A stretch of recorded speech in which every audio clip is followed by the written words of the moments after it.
Isso. Vamos lá?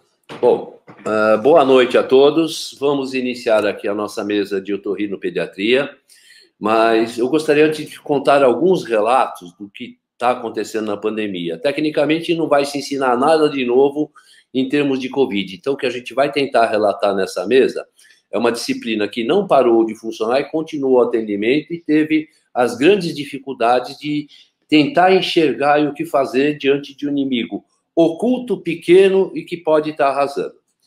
Antes de tudo isso, eu gostaria de parabenizar o grande líder que a gente tem aqui na escola, que está levando a gestão da Escola Paulista para um caminho totalmente diferente do que era. Eu estou falando aqui do professor Manuel Girão, colega de turma, é meu colega também da turma da Marmita, a gente teve uma origem bem semelhante. Estou aprendendo aqui nesse convívio da quarentena o que é choque de gestão e o que é gestão.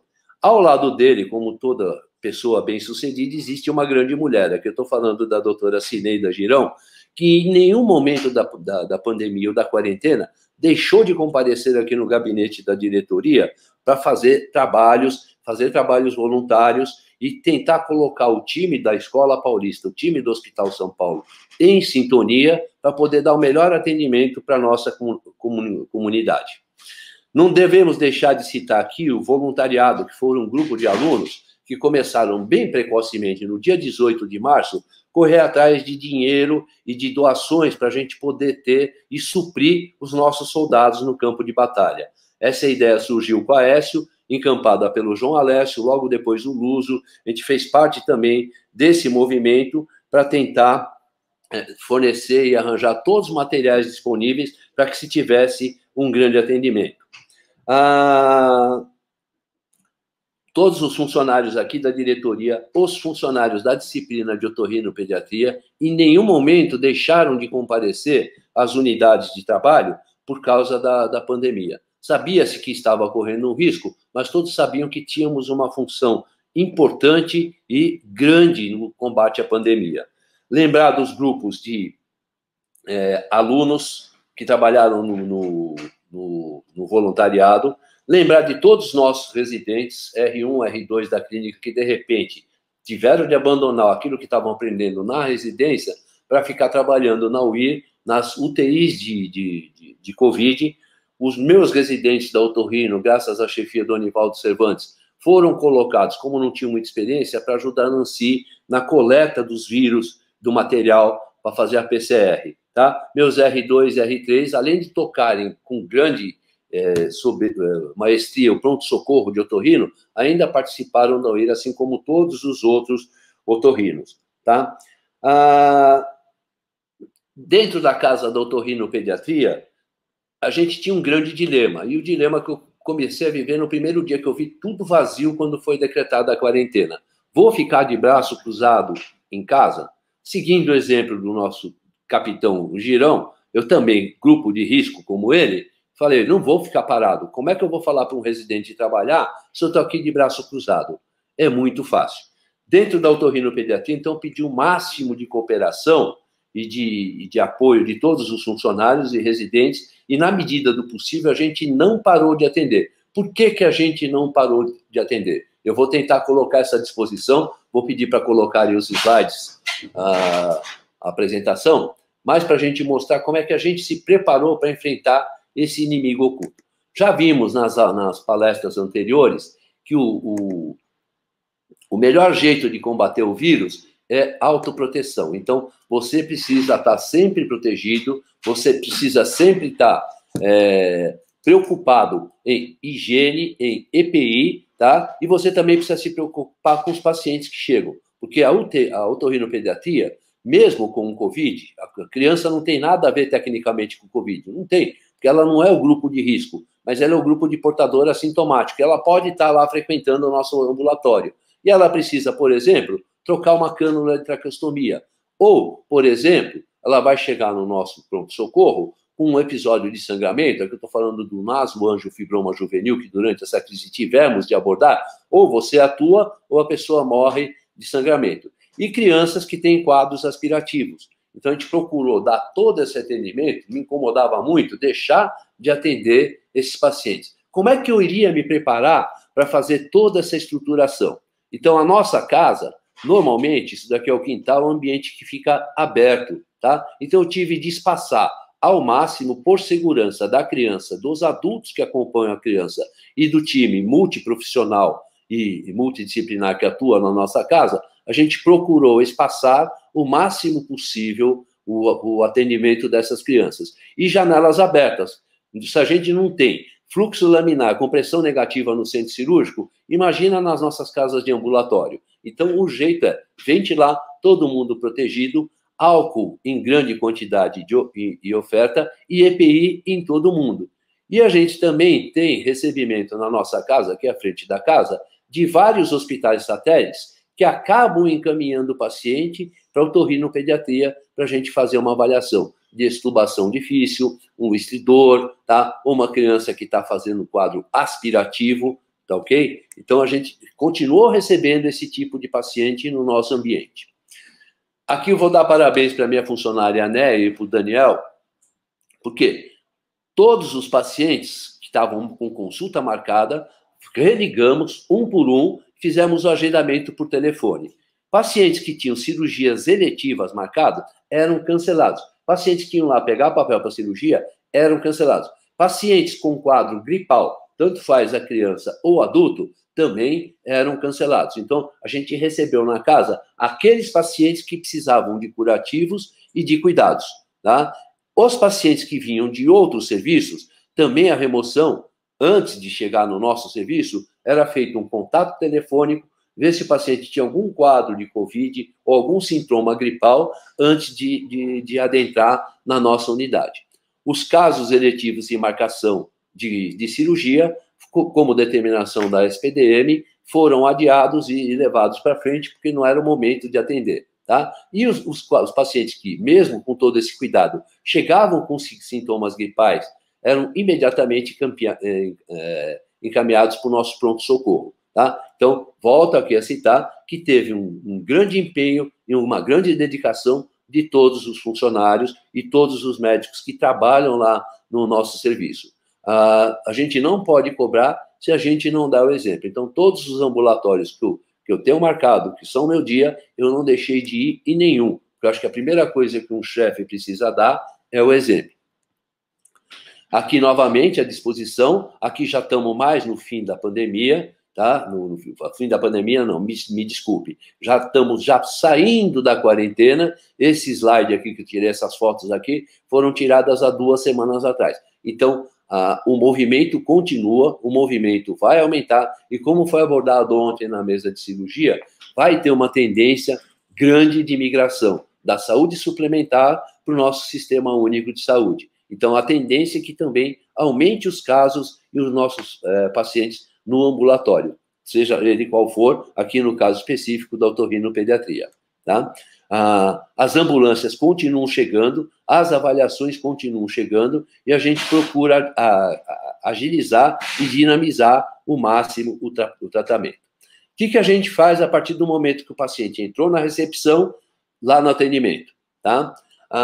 Aqui precisamos dar parabéns também para a administração do Hospital São Paulo e a diretoria da escola, deram um show, nunca faltou nenhum EPI durante todo o atendimento, álcool gel, sabonete, material para higiene pessoal, material para higiene nos banheiros, tinham reposição constante, tá? Todos os nossos residentes e funcionários, aqui, ó, a nossa enfermeira Fabiana, que também deu um sangue, continua dando um sangue danado com protetor visual, a máscara, luva e avental descartável, e a nossa residente fazendo uma nasofibroscopia numa criancinha com um estridor laríngeo. A gente precisa fazer o diagnóstico e ver a gravidade desse estridor para se tomar alguma conduta e procedimento, tá? Então, todos esses exames são realizados de rotina e todo mundo envolvido, tá? Tem de estar protegido. Aqui a nossa outra enfermeira, a Débora, está sem luva, tomou bronca no dia. Assim que o paciente saiu da sala, não vou falar que se faz uma limpeza terminal,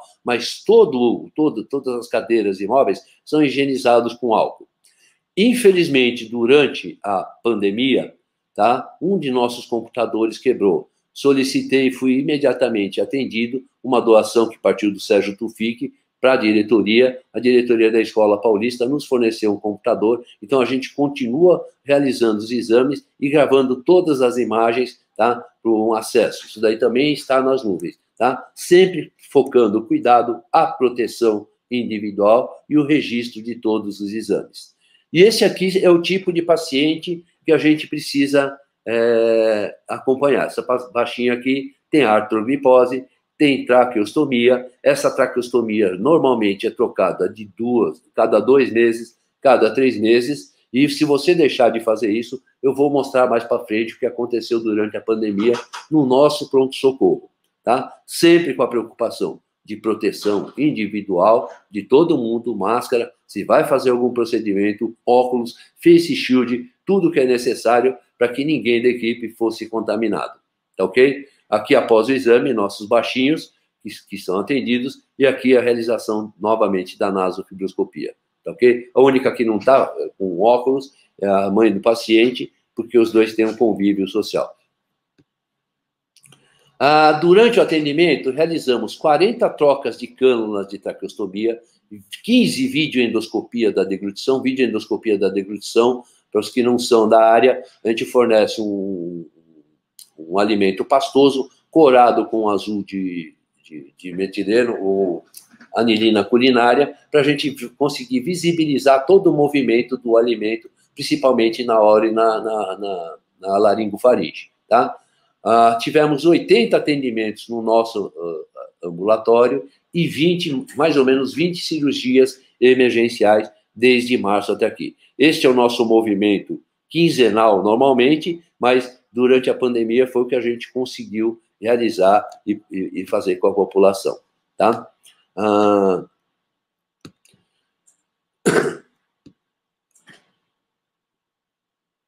Se o paciente tem, por exemplo, um tumor, como esse aqui, que a gente precisa fazer um degloving para retirar o tumor, esse é um tumor altamente vascularizado, sangrante, tá ok? Você precisa ter certeza, como é uma cirurgia que eu não preciso colocar imediatamente no centro cirúrgico, a gente consegue fazer o PCR, aguardar o tempo necessário e, se negativo, internar, tá? Realizamos uma cirurgia de nasoangiofibroma de um paciente que veio, se eu não me engano, de Mato Grosso. O paciente está muito bem, obrigado, em casa, não teve nenhum sintoma de Covid, nem pré, nem durante e nem pós-operatório, já está na terra dele. Os cuidados durante o atendimento e internação, tá? A gente precisa pedir um PCR para avaliar a contaminação. O Renato vai abordar isso na próxima palestra, mas a gente precisa se preocupar, porque aquele paciente que chega no pronto-socorro pode ser um portador assintomático do Covid. E eu vou enfiar numa enfermaria que, tecnicamente, não tem tanto Covid, tipo uma enfermaria de cirurgia pediátrica, tá? Quando o teste é negativo, é muito mais fácil. Se a UTI é necessária, eu preciso avisar o coordenador. Então, neste momento, a ideia de time, de parceria, é muito importante. Alguns pacientes necessitam de transfusão. O time de anestesia precisa ser também avisado, tá? E a gente precisa conversar com o chefe da enfermaria, no caso aqui eu estou falando do Dr. Renato, que é o nosso próximo palestrante. Então, todo mundo precisa ser avisado do estado clínico do paciente. Se é Covid positivo, se é Covid negativo e quais os cuidados precisam ser tomados a seguir. Esse aqui é um dos casos que chegou durante o nosso atendimento, chama-se síndrome do incisivo central único. A criancinha tem uma atresia de abertura piriforme. Não bastasse isso, ela tem uma síndrome de Down. Este aqui é o momento da intubação. A anestesista pediu para que eu ficasse na sala, que naquele momento estava sem auxiliar de anestesia, então estava tentando ajudar a anestesista. Essa aqui é a tomografia do nosso paciente. Olha como a abertura do nariz é bem pequena. Então, a gente fez uma abertura, aumento da abertura piriforme, mas não resolveu completamente o problema do paciente. Como nós temos um time de ortopedia maxilar, tá? Foi conversado com o nosso coordenador, que é o Marinho Capelletti, e é uma criança, então você pode usar um disjuntor de palato. O disjuntor de palato precisa se prender num dente, tá? E você não tem disjuntor de palato para criança de 20, 30 dias. Então, confeccionou com impressão 3D e tecnologia baseada na tomografia e no scanner que se faz na boca, o nosso disjuntor, que foi instalado nessa criancinha para resolver o problema da respiração da baixinha. Estridor laríngeo, também muito frequente no nosso atendimento, tá? Então, crianças com estridor são avaliadas e aquelas que necessitam fazer um procedimento cirúrgico, tá? Já são levadas para o centro cirúrgico para fazer uma ressecção no mural epiglótico. E outra coisinha também bem frequente no nosso ambulatório, que não parou de acontecer, foi o HPV, a papilomatose laríngea recorrente da infância, que a gente atendeu. E boa parte das nossas cirurgias foi por obstrução alta da via aérea, eu estou falando de obstrução laríngea, que a gente foi obrigado a fazer a cirurgia. Então, aqui o caso de uma laringoscopia de suspensão sobre sedação, para você avaliar se tem, além do estridor, mais alguma alteração. Estenose subglótica ou problemas de cicatriz, tá? Em criança que está entubada há muito tempo, também não deixaram de acontecer com o Covid, ok?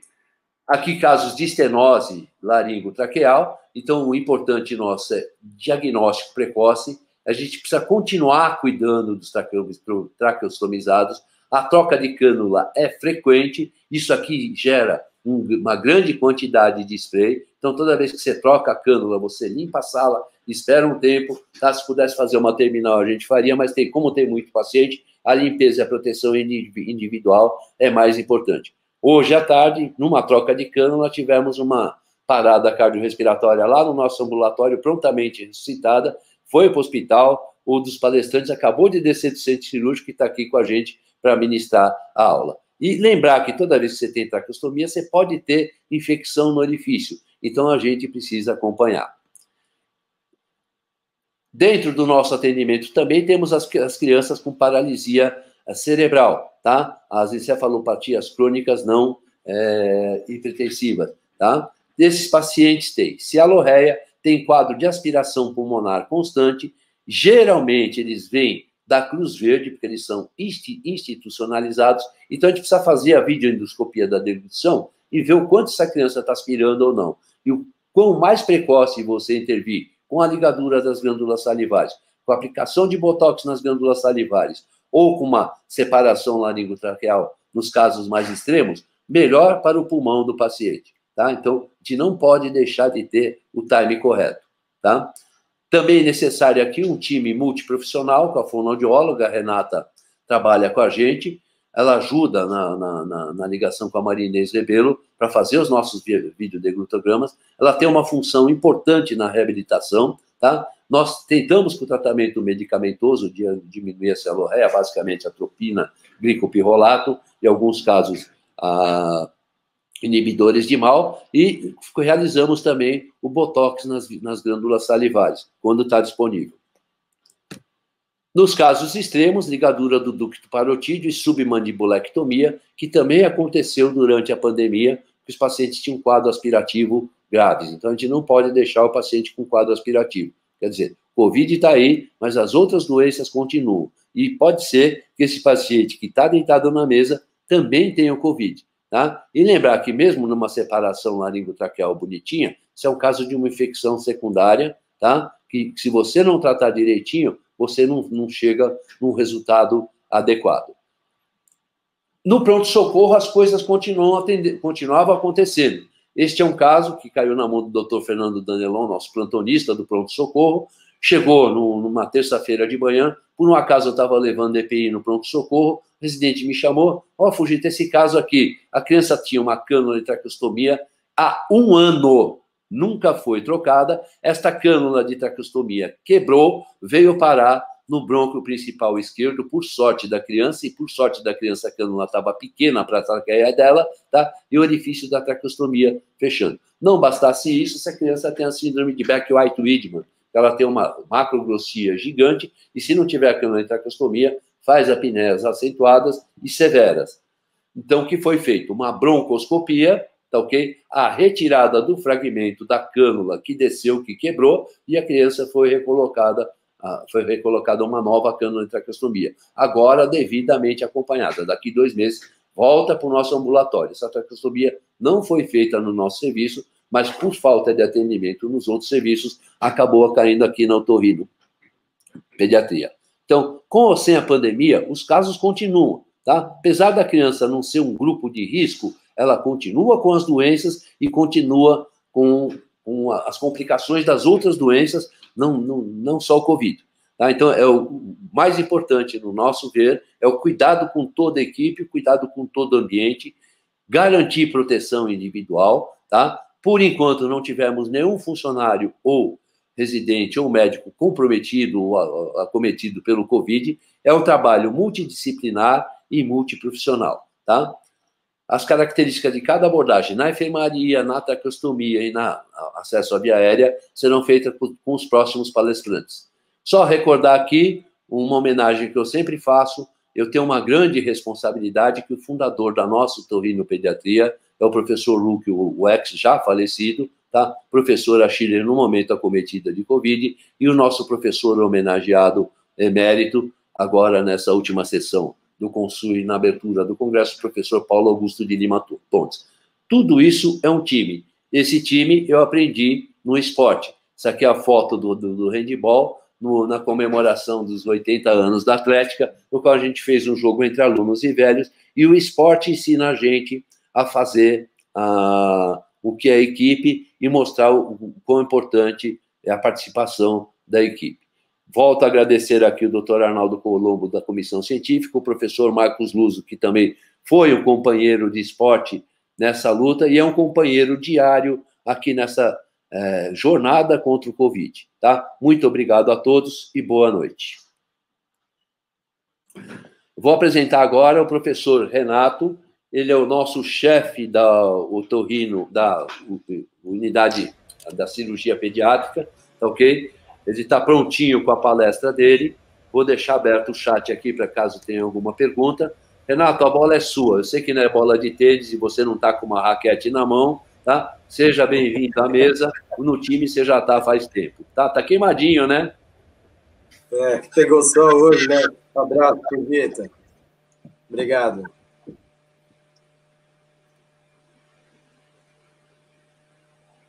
Abre a mão.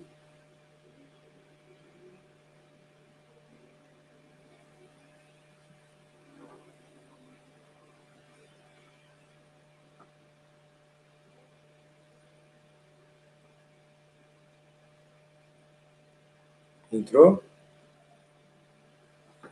Bom, inicialmente, eu gostaria de agradecer o convite e parabenizar a realização de tão importante evento,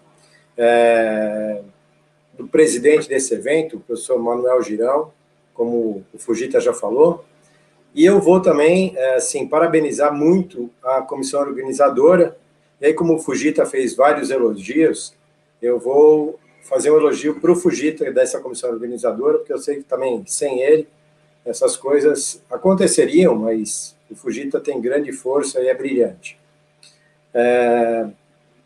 Eu sou coordenador da unidade de internação de cirurgia em pediatria do HU-HSP da Escola Paulista. E sou assistente diarista também da unidade de cuidados intensivos pediátricos da UTI da escola.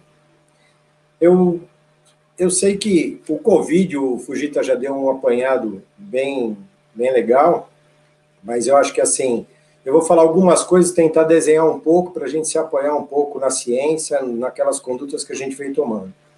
Como o Fujita falou, a gente vai acertar e vai errar, o importante é que de braço cruzado a gente não vai ficar. Isso é uma frase que eu já escutei na televisão, mas que serve para a gente. E, diante de tudo isso, tem muitas incertezas. Oi? Doutor Renato, com licença. Já criou agora os slides, eles não estavam. Desculpa. Onde eu estou? Antes não tinha enviado os slides na tela cheia. Agora, pode colocar agora. Não estou te ouvindo. Pode colocar nos slides agora. Não tinha entrado? Tinha, só não estava em tela cheia ainda. Mas já estava em tela cheia no meu, viu? Volto? Pode voltar. Foi? Só não tinha aparecido a apresentação? Não, agora tem que voltar a compartilhar a tela novamente. Share screen. Tá. Desculpa.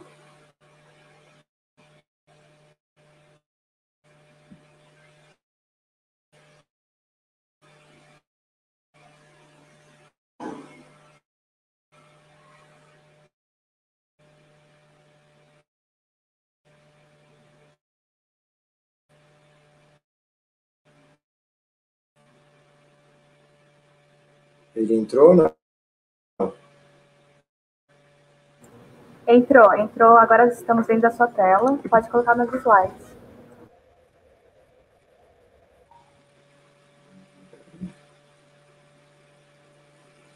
Espera que agora eu...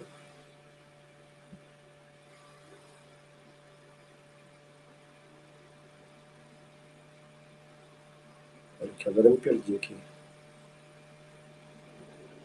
Vou abrir de novo.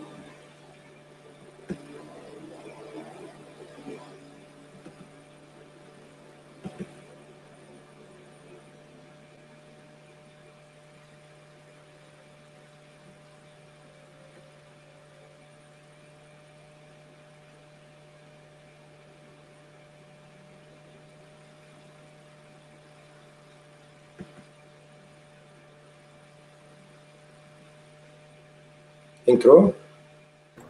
Entrou. Agora pode colocar em tela cheia, por favor. Obrigada. Foi? Sim. Amanda, eu preciso voltar a fala, não? Não precisa, não. Bom. Bom. Então, os cuidados da enfermaria pediátrica que eu fui incumbido de falar, né? Para mostrar para vocês, as crianças correspondem a menos de 2% dos casos confirmados de Covid ainda nas grandes estatísticas. Nos Estados Unidos, cerca de 1,2% da população acometida só eram crianças. E a apresentação clínica geralmente é leve ou moderada, e o número menor de casos graves em crianças. Isso dá tranquilidade, certa tranquilidade para a pediatria diante dessa catástrofe, dessa pandemia, de ter menos casos graves, de ter menos cometimento. Mas a gente, como o Felipe já bem lembrou, a gente não pode cruzar os braços, não pode ficar esperando e não pode descuidar das medidas aí de contenção dessa pandemia e principalmente das medidas de proteção dos profissionais e dos pacientes. Um estudo europeu aí, 582 crianças menores que 18 anos com confirmação laboratorial. Uma distribuição aí, só para a gente ter uma ideia, de menos de um mês, 7%, de um mês a um ano, 22%, de 1 a 2 anos, 10%, de 2 a 5, 11%, até aí, então, perfazendo 50% da população acometida nessa faixa etária que o Fujita acabou mostrando algumas coisas aí na apresentação dele. No estado de São Paulo, só para ver que a diferença de sexo não foi grande, essa apresentação é um pouco antiga, mas não mudou em relação a essa faixa de baixo aqui dos menores de 19 anos, com pouco acometimento da população, chegando em algumas estatísticas 0,3%, 0,9%, 1,2% do acometimento do Covid na faixa etária pediátrica. Aqui também a apresentação da vigilância, nessa faixa do menor de um ano aos 19 anos, uma mortalidade bastante baixa, aqui representando os pacientes com comorbidades associadas, e aqui sem comorbidade. Isso durante a pandemia, e também aqueles países que sofreram mais cedo os picos da pandemia, não se mostrou diferente nesses pacientes e nessas casuísticas de Espanha, de Inglaterra, de Alemanha, com a nossa aqui. Bom, para falar um pouco das diferenças entre crianças e adultos, que é o que nos importa aqui para a enfermaria. Então, esse trabalho aí feito em Chicago, obviamente que hoje em dia todas as apresentações que a gente faz, os trabalhos têm uma alta crítica de metodológica, são geralmente séries de caso, são geralmente retrospectivos, né?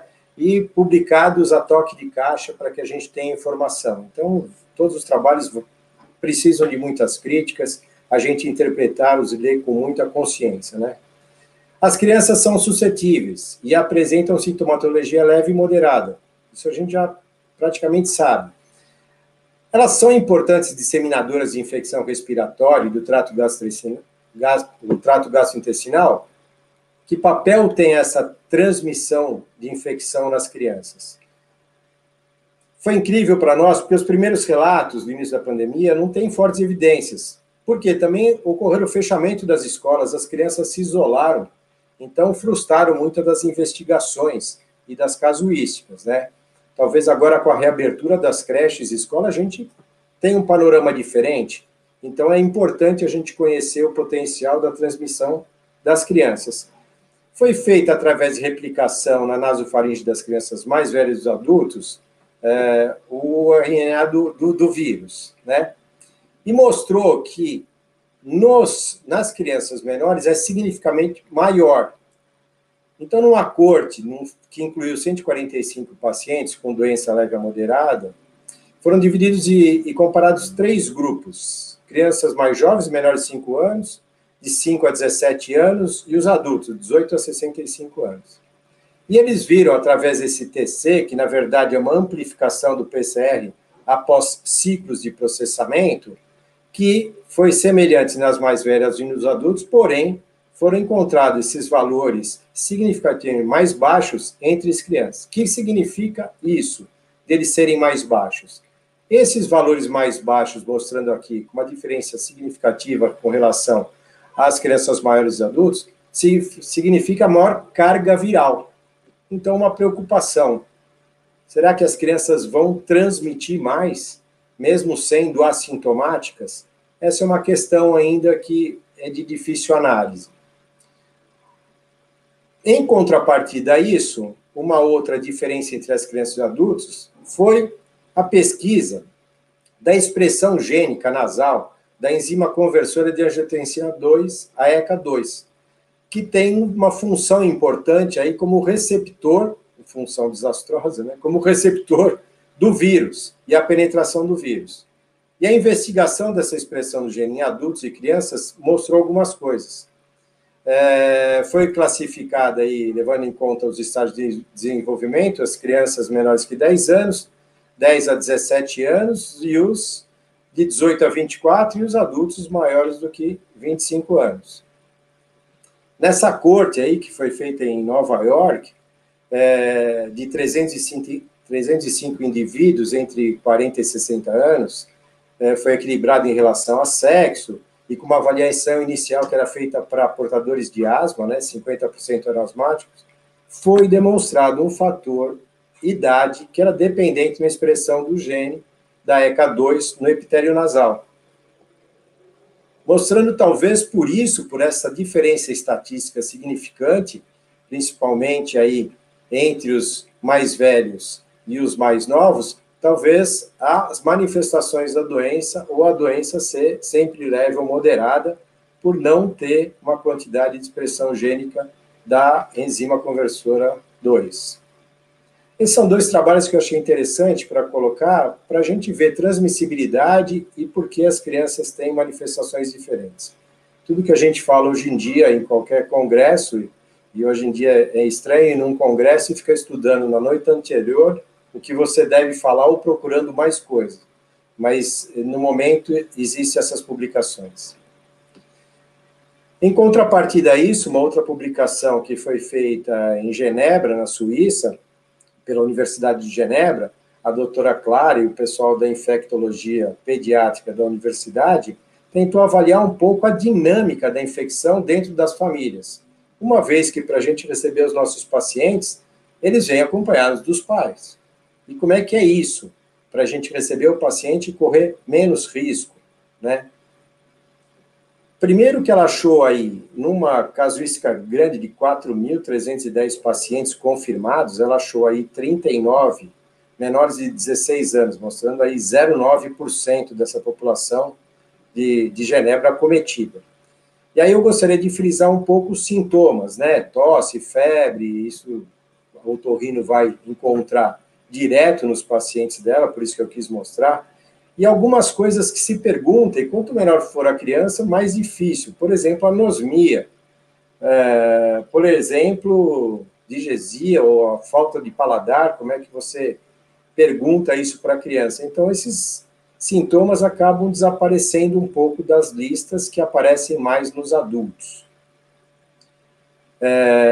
E ela achou o que nesse trabalho dela? Trabalho metodologicamente só de inquérito mas ela achou 31 dos 39, 79% dos contatos domiciliares, ao menos um adulto ou membro da família era suspeito ou confirmado com infecção antes do início dos sintomas na criança.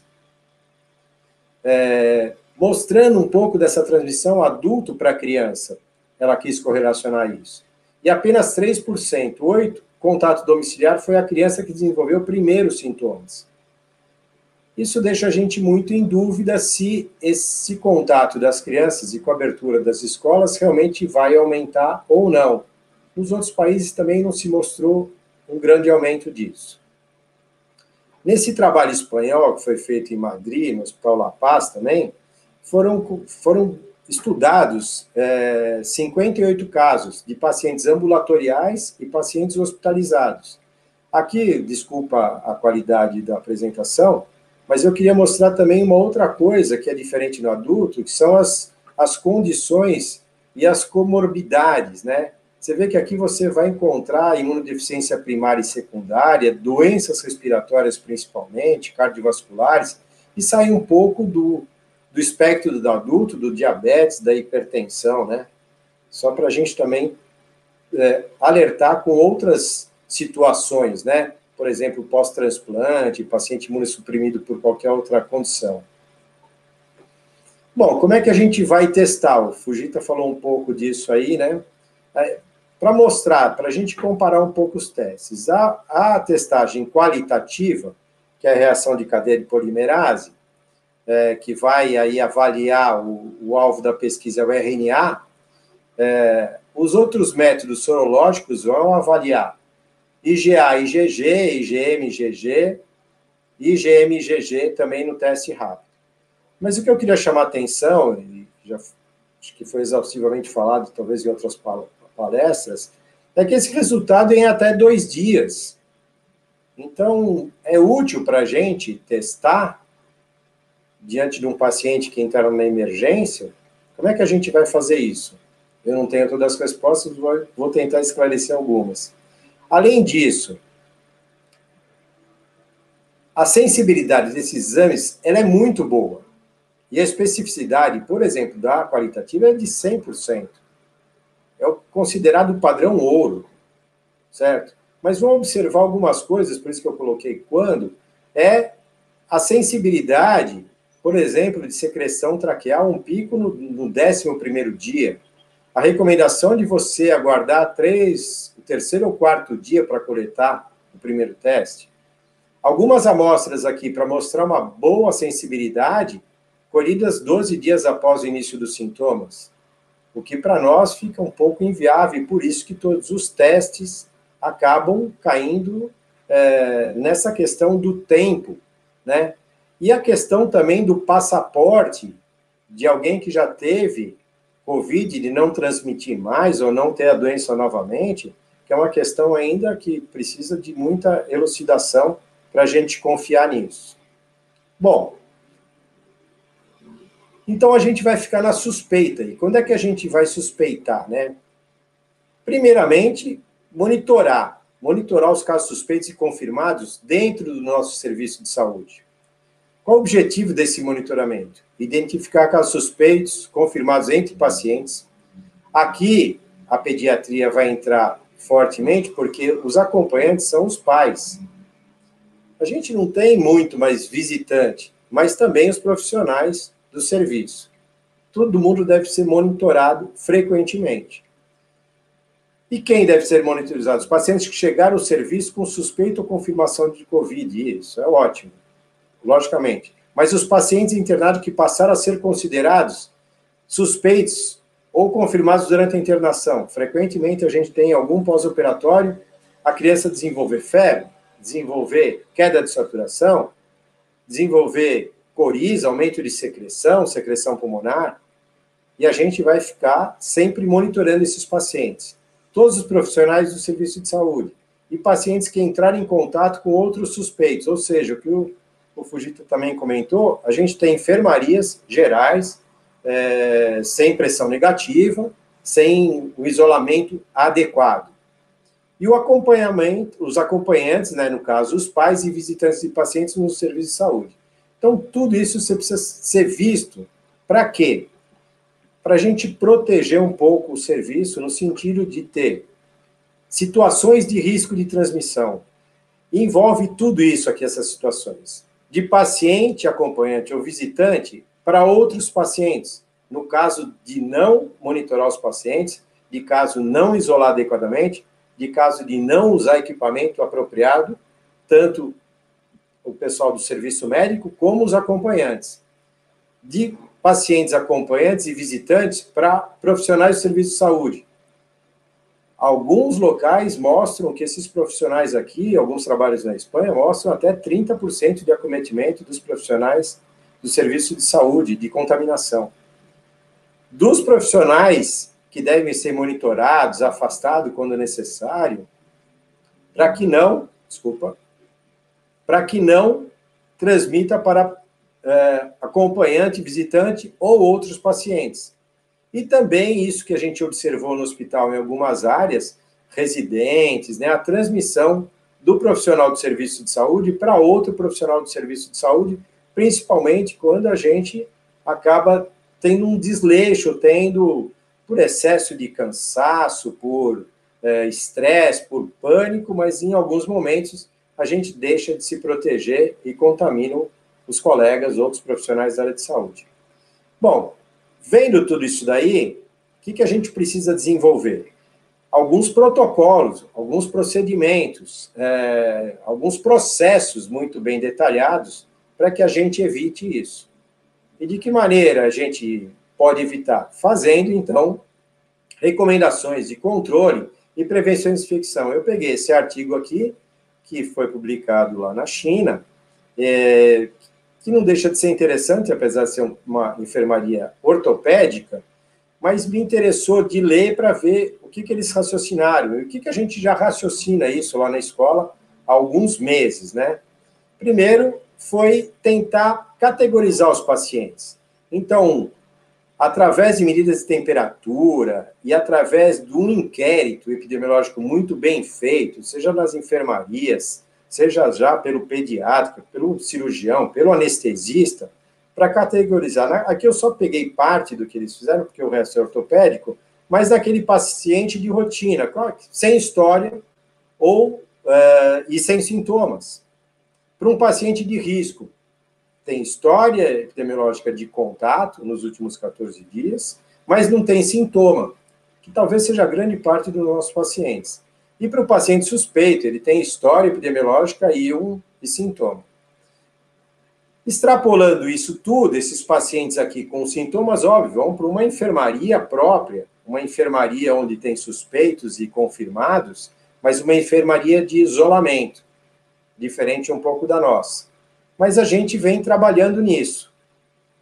Então, o grupo da pediatria vem tendo reuniões aí mensais, já são 20 reuniões, são semanais, com a presença da professora Ana Goulart, do chefe do departamento de pediatria, com a coordenação do professor Dr. Marcelo Branzic, que é chefe da enfermaria de doenças infecciosas em pediatria, pessoa a qual eu agradeço muito, porque a gente conversa constantemente, discute todos os casos para tomar as melhores condutas ou as melhores condições que a gente possa ter no serviço para tratar desses pacientes. O Dr. Newton Ferraro, que é o chefe da UTI, a chefe da enfermaria, que é a Rita, a doutora Gisele, chefe do pronto-socorro, e mais um tanto de pessoas que participam dessa reunião, que é da assistente social, que é da nutrição, para a gente tentar evitar. Apesar de poucos casos, a gente tem trabalhado muito para evitar contaminação e o melhor resultado com os pacientes. Então, foi desenvolvido também fluxogramas lá desde o início da pandemia, onde nós tivemos até agora, em 100 internações na DIP, só 16 casos confirmados, são um total, na pediatria toda, 20 casos confirmados, 2 foram para UTI, mas da suspeita de Covid se atendido numa sala especial e, de acordo com os sinais de gravidade, tem internação do paciente ou então alta. E na internação desse paciente, não se tratando só da cirurgia, para os leitos da DIP, que são da Enfermaria de Infecto Pediátrica, que são 4 leitos, ou para o leito da UTI, que nós temos um isolamento na UTI. Então, é uma situação bastante difícil, muito diferente dos adultos, mas também com uma necessidade muito menor que a dos adultos, a gente entende isso. Bom, daí para frente, a suspeita de Covid, solicitar PCR no momento da internação, dos pacientes não traqueostomizados, sem ventilação mecânica, o swab nasal e de orofaringe, e dos traqueostomizados, em ventilação mecânica, um swab de aspirado traqueal, que é muito mais sensível. Bom, e na enfermaria pediátrica, da cirurgia pediátrica, como é que a gente tenta bolar um pouco isso? Então, aqui, na enfermaria de cirurgia pediátrica, também verificação de temperatura, dados epidemiológicos, contatos, quadros aí gripais nos últimos 14 dias, pacientes que tenham testes, seja dos familiares ou seja do próprio paciente, para a gente tentar categorizar de uma forma a saber o que vai acontecer com esses pacientes aqui cirúrgicos. Como o Fujita falou lá no começo, as eletivas foram suspensas num período inicial da pandemia. E agora, como muitos palestrantes mostraram, as eletivas estão voltando a acontecer. Até porque entrou uma categoria também de eletivas essenciais. Os pacientes estão demorando para serem operados e estão entrando numa necessidade aí de urgência de resolverem seus problemas cirúrgicos, porque os pacientes estão agravando clinicamente. Aqui eu quero fazer um comentário, graças ao esforço da diretoria do hospital, que sempre nos provê daquilo que a gente necessita, o professor José Ferraro, o José Roberto Ferraro, o professor Newton Barros, a professora Sandra Oliveira, graças ao esforço dele, a gente está programando, e deve começar na próxima semana, uma triagem, antes do paciente internar, com a RT-PCR. Uma dosagem de PCR que, então, vai ocorrer na residência do paciente, com 48 horas antes da cirurgia, o resultado já está na mão, para internar na unidade cirúrgica pediátrica com maior segurança. Das urgências e cirurgias eletivas essenciais, vai depender muito da condição do paciente. Mesmo nessas eletivas essenciais, a gente vai conseguir, se tiver tempo hábil, de colher o exame e internar diretamente na unidade cirúrgica pediátrica. Ou se o paciente vier pelo pronto-socorro, aí vai ter que fazer uma triagem com abordagem epidemiológica somente e verificar a necessidade de colher. Porque a gente vai separar aqui os pacientes que vêm do PS em 2 pacientes. No paciente de risco, aquele que tem história epidemiológica, e no paciente suspeito, aquele que apresenta sintomas. E aí nós vamos ter 2 opções. As opções nossas são, primeira opção, sempre de isolamento de maneira adequada nos leitos da DIP. Mas olha isso aqui, nós temos 4 leitos da DIP disponíveis. Então isso aqui vai ser muito difícil. A segunda opção nossa é mantê-los na unidade cirúrgica pediátrica e mantê-los em condições de isolamento, uma vez que nós temos quartos maiores, podendo ter um distanciamento e mantendo barreira entre pacientes e mantendo toda a utilização de máscaras, luvas, todos os equipamentos quando esses pacientes forem isolados. Até agora nós não tivemos casos para ter isolamento. Mais ou menos colhemos aí com suspeita por paciente ter sintomas de 9 a 10 casos, e todos eles foram negativos até agora na enfermaria de cirurgia pediátrica. E o grande problema são as emergências, que vão acabar vindo para o PS, que vão fazer essa triagem não com exames, Mas toda vez que eu falo aqui de triagem, a coleta dos exames, e aí também agradeço a Nancy, porque a coleta dos exames acaba nos ajudando a fazer o destino desse paciente. Caso esse paciente de emergência seja grave, no caso do otorrino, alguns pacientes acabam indo para a UTI, que tem um único isolamento, mas a gente acaba conseguindo compor com a equipe da UTI para ir para a UTI. E muitas vezes já saindo o resultado do PCR negativo, ele poder ir para a unidade cirúrgica pediátrica. Então, isso a gente monta em termos de fluxo com grande esforço, com uma grande colaboração, como falou o Fujita, de todas as equipes, e eu agradeço muito as equipes cirúrgicas que colaboram de maneira muito importante, entendendo a suspensão das eletivas, organizando as eletivas essenciais, as emergências de maneira muito, muito tranquila para a gente, em termos de resolver esses problemas na pandemia. Só para mostrar um pouco a unidade de internação de cirurgia em pediatria, a gente tem aí um histórico aí de 4, 5 anos, onde a gente estava realizando praticamente 1.400 a 1.600 cirurgias ano, só em pediatria, uma enfermaria peculiar, porque não é uma enfermaria de uma disciplina cirúrgica, e vocês vão ver que tem várias disciplinas, mas o montante de cirurgias eletivas para a gente era o mais importante. Mas grande parte também é de urgência.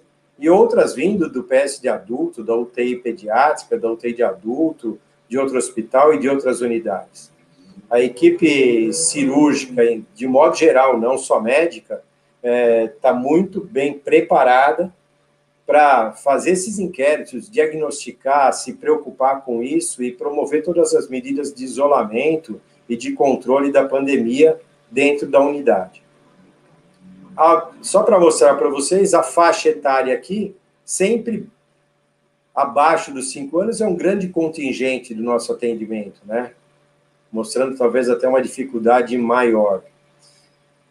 Para nossa facilidade aqui, os nossos pacientes ficam muito pouco tempo internados. Então, esses pacientes, mesmo que apresentem COVID positivo, tendo manifestações leves no pós-cirúrgico, eles conseguem retornar para suas residências e não necessitam internação prolongada. Isso aqui é uma série histórica, mas ela deve se manter para a gente mesmo durante a pandemia. Aqui para mostrar a importância da otorrino no nosso meio. Então, o Vitor, a Paula, o Shen, colaboram aí com grande parte do nosso movimento cirúrgico, e outra grande parte do movimento cirúrgico é da cirurgia pediátrica, chefiada pelo professor Dr. Edson Cury.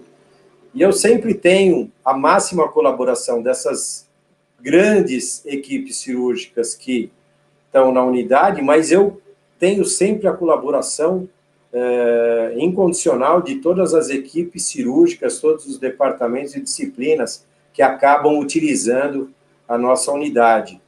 Grande respeito por todos e o meu trabalho fica muito fácil devido a isso, devido a essa chefia de disciplina. Aqui, para finalizar, o que a gente tem na unidade? Então, o serviço de saúde, as áreas, os setores do serviço de saúde, eles precisam estar monitorando, e todas essas áreas, setores, eles precisam ter disponibilização para higienização de mãos. Isso aqui tudo está sendo fornecido, o distanciamento, manter o ambiente ventilado, todas as nossas quartos têm janelas, não temos pressão negativa, nenhum isolamento com pressão negativa, mas a gente tem evitado visitas e permitido só um acompanhante, só o pai ou a mãe com a criança, todo mundo usar de maneira adequada a máscara, lavar as mãos, utilização de álcool gel.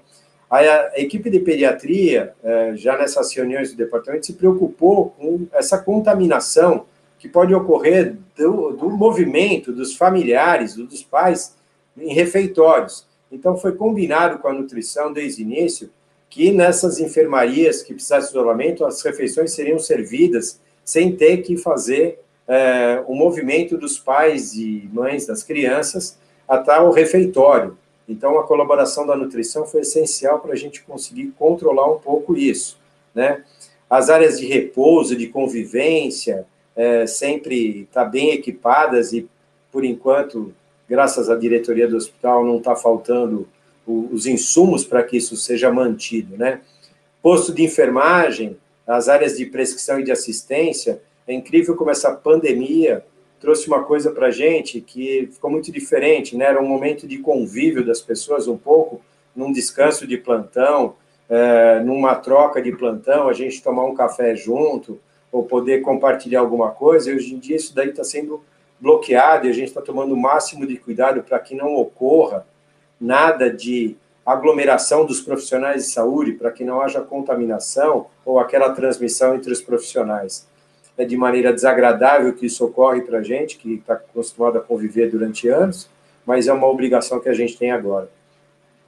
Banheiros, vestiários, tudo reforçar a limpeza. Aqui eu queria fazer um agradecimento especial a toda a equipe de saúde, mas ao pessoal de limpeza, que realmente tem uma grande chance de contaminação, são pessoas que estão todos os dias com a gente e têm feito um serviço excepcional e a gente não pode esquecer deles, e eu diria que a gente precisa dar um bom dia, com muito sorriso no rosto para cada um deles, do dia que a gente entra no hospital, porque eles merecem e eles ajudam a gente a controlar essa pandemia dentro dos serviços de saúde. Eu termino minha fala aqui, espero que eu possa responder alguma pergunta. Hoje em dia, se eu responder alguma pergunta, se eu souber, espero ter contribuído e parabenizo a mesa aí, o Vitor e a Paula aí pela presença também. Obrigado.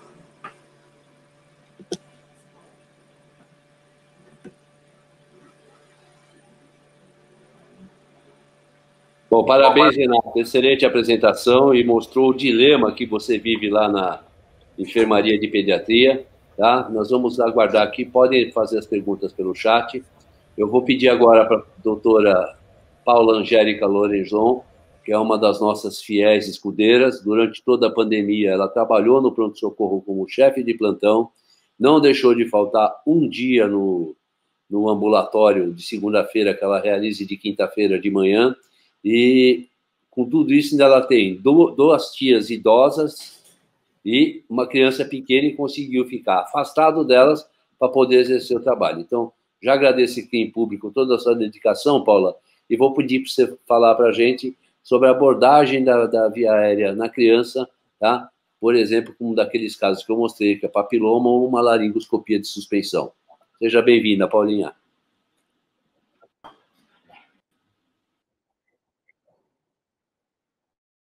Obrigada. Espero que vocês estejam me ouvindo.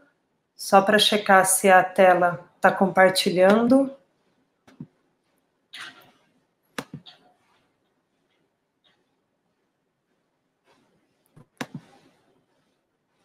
Eu vou falar para vocês da papilomatose respiratória recorrente, um quadro que chegou no nosso pronto-socorro num plantão durante a pandemia.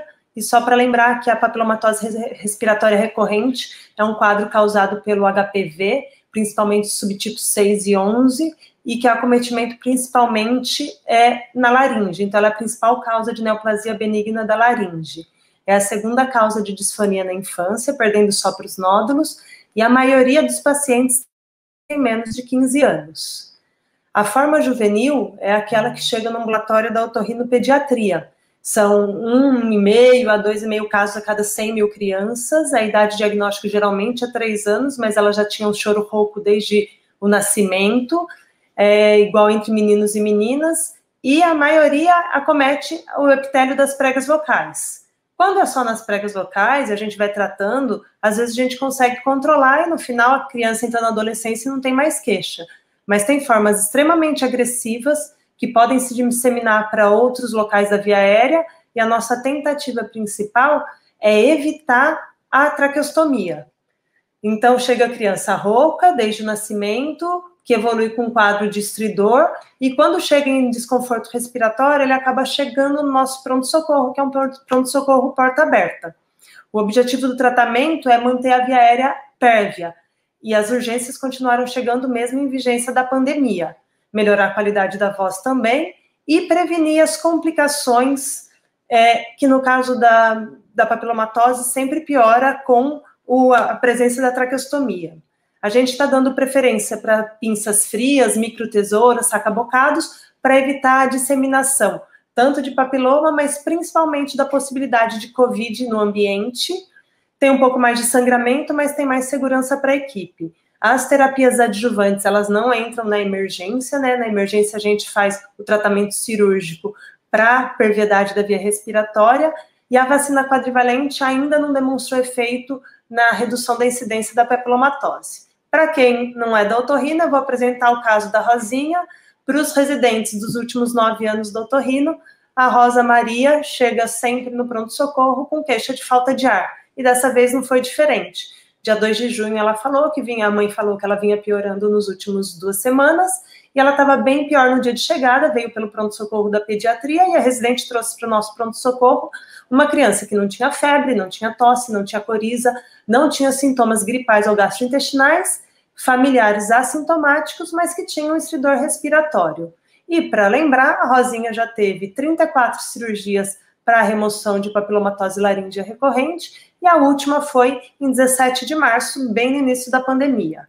Ela estava saturando bem, tinha um aumento da frequência respiratória, a ausculta pulmonar tinha um murmúrio vesicular presente, levemente diminuído, mas ela tinha estridor inspiratório, retração de fúrculo e triagem intercostal.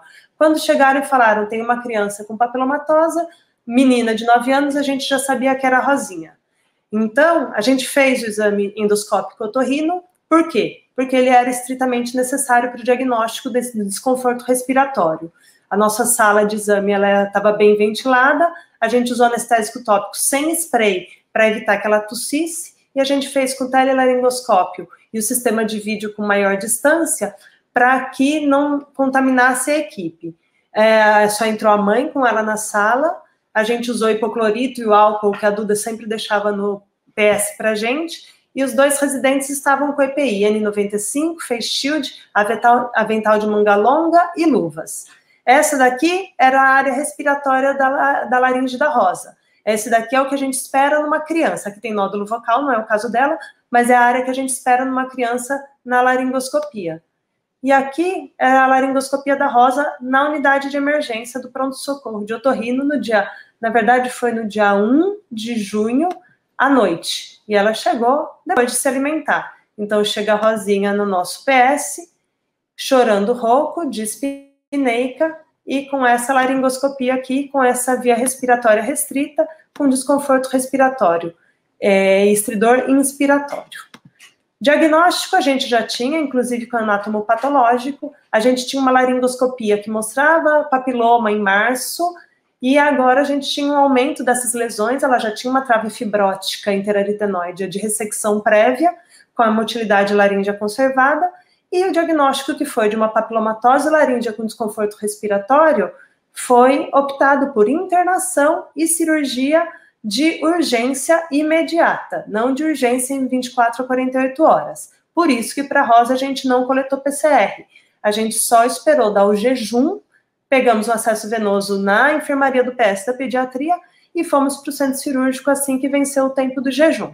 Essa daqui é a foto da Rosa na indução. Aqui a nossa fellow, a Priscila, a Camila, nossa residente, a anestesista que estava de plantão, e aqui era a anestesista que veio só para preparar o material, mas ela não ficou em sala durante a intubação. Então, o que a gente usou? Ela evitou ventilação com pressão positiva, que ela só estava posicionando a máscara na paciente, menor número de pessoas na sala, mas como tinha risco de traqueostomia, a gente ficou com material de traqueostomia pronto, se necessário. A anestesia foi venosa com sequência rápida de intubação e foi usado um filtro entre o tubo e o circuito. E essa era a laringoscopia da Rosa. A gente não via prega vocal, a gente via só o papiloma. A gente usou o cuff sempre insuflado, os instrumentos frios, e toda a equipe estava com N95 face shield durante o procedimento.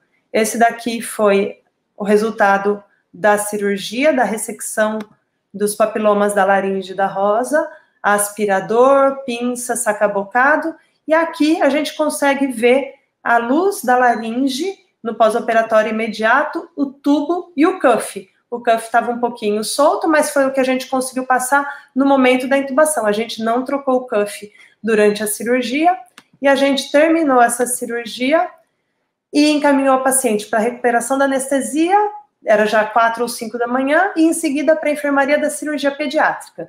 No primeiro pós-operatório, que na verdade era 4 horas, 6 horas depois da cirurgia, ela em leito de enfermaria, sem dor, sem dispneia, sem musculatura acessória, sem estridor, já com um pouco de voz, diurese espontânea, e ela foi de alta. Essa aqui é a respiração da Rosa na enfermaria da cirurgia pediátrica, sem desconforto respiratório.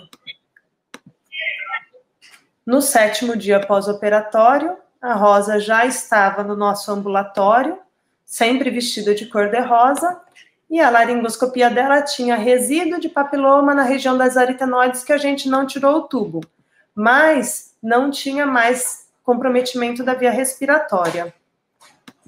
Então, ela tinha trave fibrosa, tinha resíduo de papiloma na região posterior, mas ela já não tinha mais desconforto respiratório e já tinha emissão sonora, que quando ela chegou no PS, ela não tinha nenhuma emissão sonora.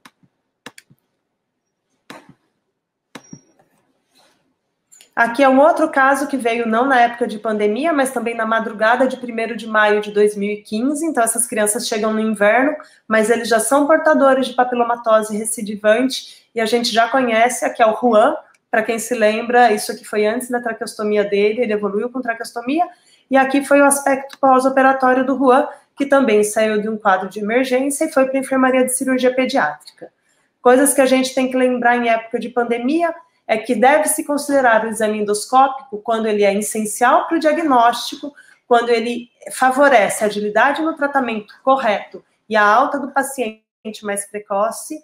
Em casos de estridor, mesmo sem estar desaturando, por exemplo, ou sem estar em cianose, em pacientes de gravidade, que é o caso da papilomatose laríngea, e na urgência, o tratamento da papilomatose é cirúrgico, para se evitar a traqueostomia, e não precisa das terapias adjuvantes. Quando possível, a gente deve sempre realizar a testagem para o COVID.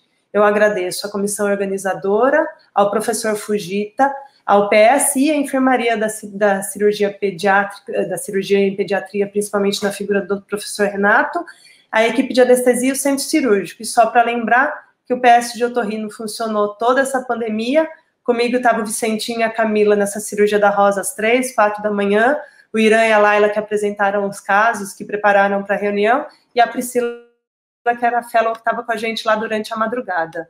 Era isso que eu queria falar para vocês. Espero que tenha participado, tenha ajudado vocês e estou à disposição. Obrigado, Paulinha. Excelente apresentação.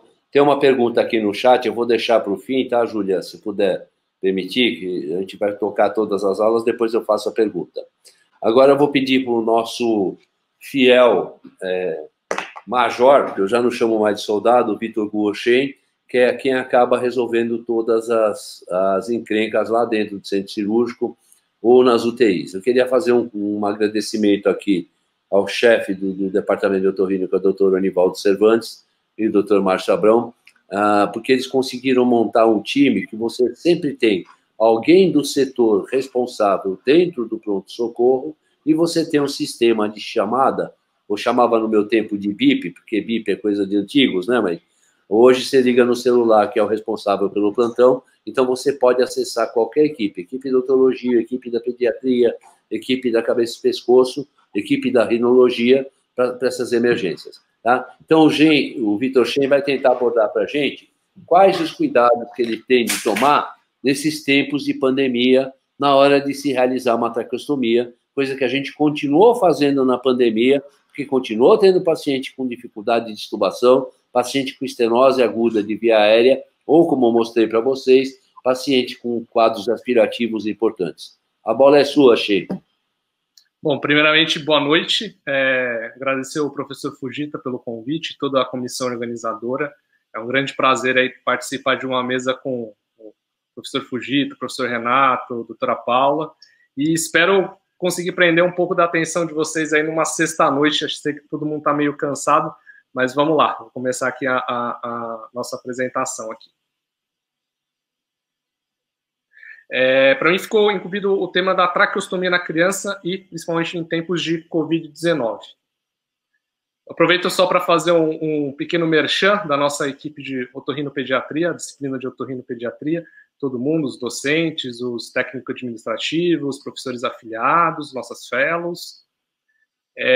Para quem quiser visitar o nosso site, a gente também tem o site da nossa disciplina, o rlpedpn.com, fiquem à vontade, podem olhar, tem as aulas gravadas, tem bastante coisa interessante.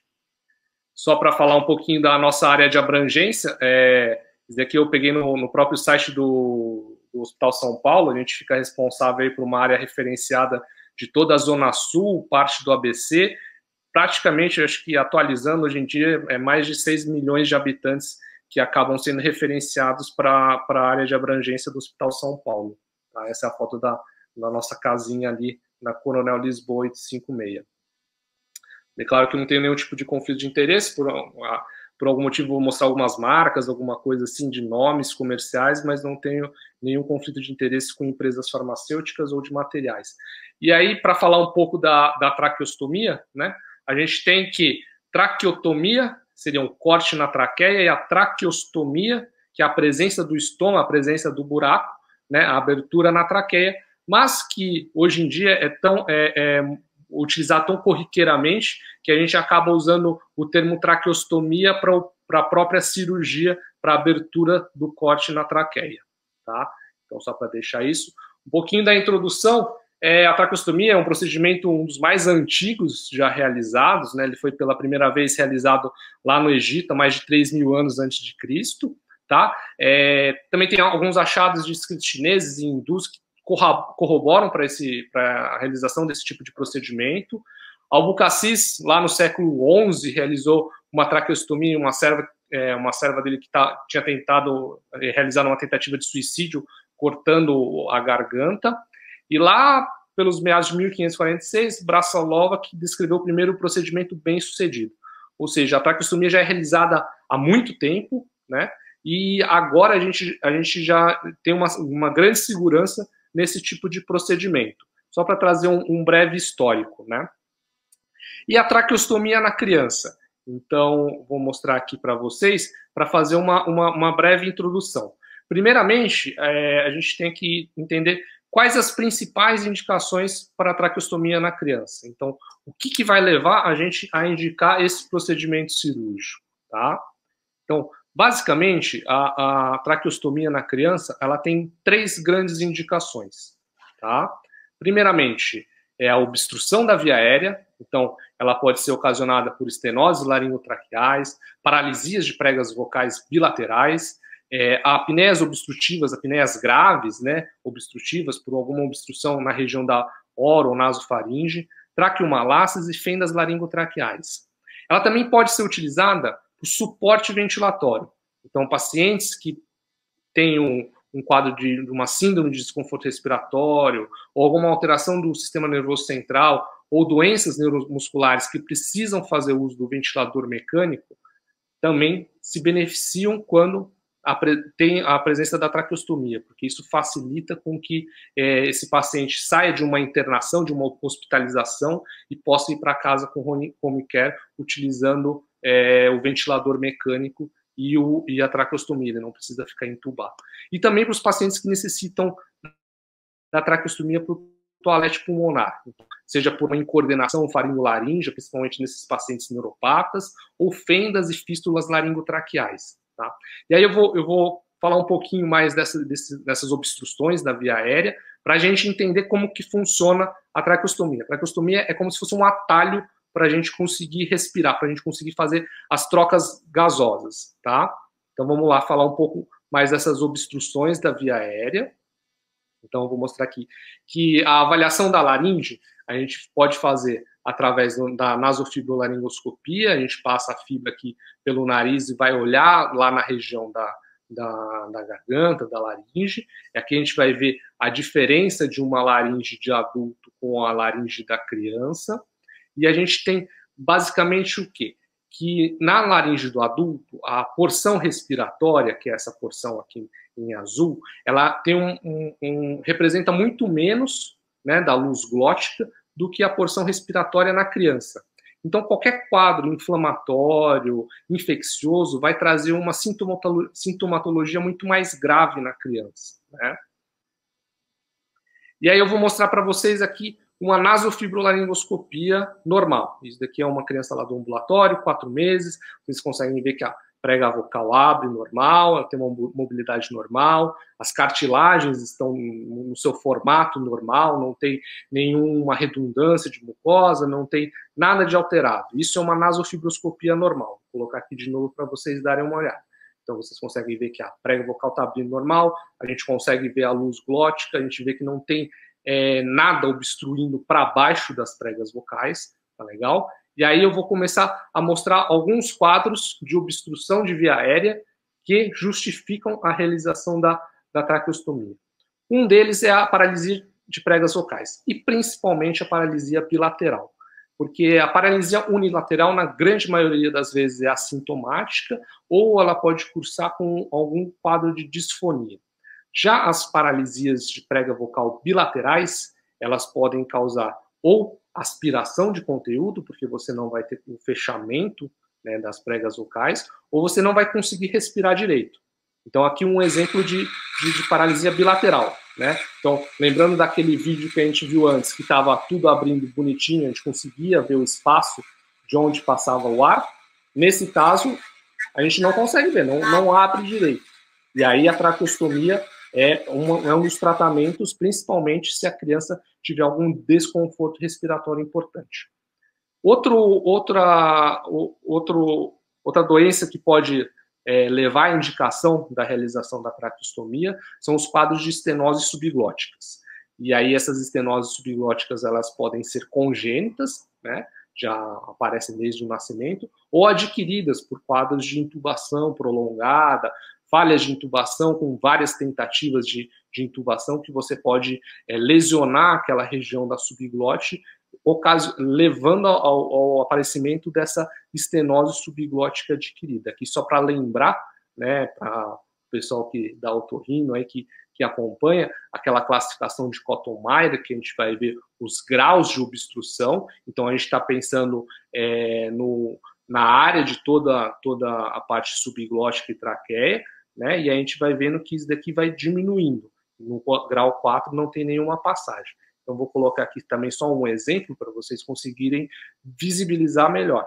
Então, aqui é uma laringotraqueoscopia, a gente faz esse exame em centro cirúrgico, a gente passou lá pela prega vocal, e a gente vai ver que abaixo da prega vocal tem um certo grau de estreitamento. Essa é a estenose subglótica. E aí você vê que esse paciente ele já faz uso da traqueostomia, você vê que tem a presença aqui da cânula, né? Então, essa é uma estenose subglótica mais leve, que a gente pode dizer assim, é um grau 1, né? E ela pode chegar até o grau 4. Vou mostrar aqui para vocês. E aqui, ó, o mesmo exame, uma laringotraqueoscopia, o exame de via aérea, como quer que vocês chamem, e aí você vai passar pela prega vocal e vai ver que logo embaixo está fechado em fundo cego. Isso seria uma estenose subglótica grau 4, não passa nada de ar. Tá? E aí, essencialmente, esse paciente necessita da traqueostomia. É a única forma de ele fazer, de ele respirar. Tá? Além disso, outras causas de obstrução da via aérea são os weblaríngeos, que é uma malformação que, basicamente, as pregas vocais elas podem ficar grudadas, né? E essa junção, né, pode ser só localizada na região da comissura ou pode se estender ao longo de toda a prega vocal. Vou mostrar aqui um exemplo e essa classificação de Cohen, né? A gente vê aqui um exemplo de um weblaríngeo grau 4. Você vê que a criança já apresenta o estridor, já é desconfortável você ouvir isso, né? E não indicar uma traqueostomia para a criança, por mais que ela esteja ventilando em ar ambiente. Você já vê que tem uma sonda nasointeral aí, provavelmente ela já não consegue se alimentar bem, cansa muito, né, por conta dessa mínima luz glótica, tá? Outra causa que pode levar à indicação da traqueostomia é a presença de cistos saculares e laringoceles. Vou mostrar aqui um exemplo de um cisto na região da epiglote. Então, esse é o paciente aqui. A gente foi fazer a nasofibrolaringoscopia. Vou passar aqui a naso pelo nariz. É sempre um exame desafiador, principalmente para a gente que está lá na otorrinopediatria, mas a nossa vantagem é que a gente tem o Fujita para segurar as crianças mais rebeldes, né? Então, a gente vai passando aqui na região da coana, na rinofaringe, e a gente vê a presença do cisto ali, ó, bem próximo à epiglote, na face na região da valécula, e você vê que a epiglote fica caindo toda vez que a criança inspira. E aí a gente depois fez a laringotraqueoscopia, e a gente vê a presença lá do cisto, e como que em ventilação espontânea, a epiglote fica caindo toda vez que a criança vai inspirar. Tá? Outras causas de obstrução da via aérea que podem levar à realização da traqueostomia são as fendas laríngeas, fendas laringotraqueais, lembrando que elas também têm uma classificação, a classificação de Benjamin Inglis, e dos quadros mais graves, do tipo 3 e 4, quase que incompatíveis com a vida se não forem abordadas logo de início, e os quadros mais leves, grau 1 e grau 2, às vezes podem cursar com um quadro de aspiração pulmonar. Tá? Então, além das obstruções de via aérea, a gente também vai ter as indicações para suporte ventilatório, né, principalmente, então, pensando nos nossos pacientes neuropatas, né, que porventura precisam de uma ventilação mecânica, então eles vão para casa em home care, e aí você vai ter a traqueostomia para te auxiliar a adaptar esse ventilador mecânico, e além do mais, que facilita a parte da realização do toalete pulmonar, né? Então você consegue fazer essa higiene de toda a secreção melhor, né? Claro que para pacientes com aspiração pulmonar crônica, cialorreia muito importante, por vezes, além da traqueostomia, a gente preconiza realizar o que a gente chama de desconexão laringotraqueal ou separação laringotraqueal. Então, a gente vai separar a laringe da via aérea. Então, isso aqui a gente está fazendo a laringoscopia, para dar uma adiantada aqui no vídeo, mas vocês conseguem observar que tem uma grande quantidade de secreção salivar. Você vê que tem uma estase salivar, a saliva está lá parada, parece uma poça, né? Parece um lago, em toda a região do ágito, do laringe. Você vê que a saliva ela vai escorrendo, vai causar o que a gente chama de penetração, então ela entra ali na região do ágito, do laringe, cobre as pregas vocais e vai para baixo. Quando ela passa essa região das pregas vocais, é o que a gente chama de aspiração. Então, essa criança tem aspiração, tem um reflexo de posse, né? Mas ela acaba aspirando uma quantidade importante de saliva. Aqui, a gente não ofereceu alimento, simplesmente corou, né, com azul de alimento a saliva. Você vê que a saliva fica ali em todo o ágito laríngeo. Então, para essas crianças é muito importante também a traqueostomia. Tá? E essas indicações para a traqueostomia, principalmente, e aí fazendo uma interface aí com o pessoal da UTI pediátrica, o professor Renato, dos pacientes que ficam muito tempo intubados, né? A gente sabe que para pacientes adultos, a gente já tem isso preconizado de 7 a 10 dias de intubação. Normalmente a gente já indica a traqueostomia. Será que a gente tem esse número mágico para as crianças? Já com diversos trabalhos, esse trabalho também do pessoal lá de Porto Alegre, que foi publicado na Laryngoscope, eles levantaram 142 pacientes que eles acompanharam, né? Depois que tinham tentativas de extubação, eles levavam para o centro cirúrgico ou faziam a nasofibrolaringoscopia após a extubação na própria UTI, né? E eles observaram que o pior prognóstico para o desenvolvimento de estenoses subglóticas, além do número de dias, seria os pacientes que não ficam tão sedados, então eles superficializam mais e, consequentemente, eles acabam agitando. Eu sei que para o pessoal da pediatria, eles sempre lutam para deixar o mínimo de sedação possível por conta de efeitos adversos da sedação, mas para a gente, por outro lado, é um pouco mais complicado, porque quando a criança se agita, ela movimenta mais o tubo, e isso pode levar a lesões que vão mais para frente levar ao aparecimento das estenoses subglóticas, né?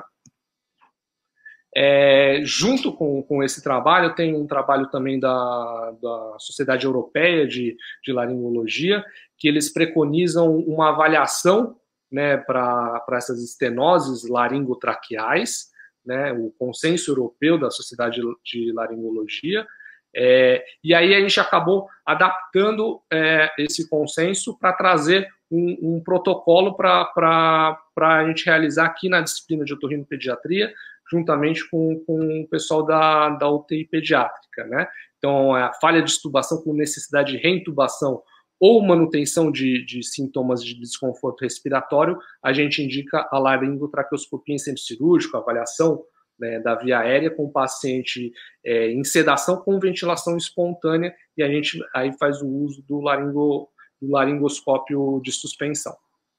Então, também teve um trabalho publicado na Revista Brasileira de Otorrino, que a gente teve o Consenso Nacional de Pacientes Traqueostomizados, junto com a Academia Brasileira de Otorrinopediatria e a Sociedade Brasileira de Pediatria, né?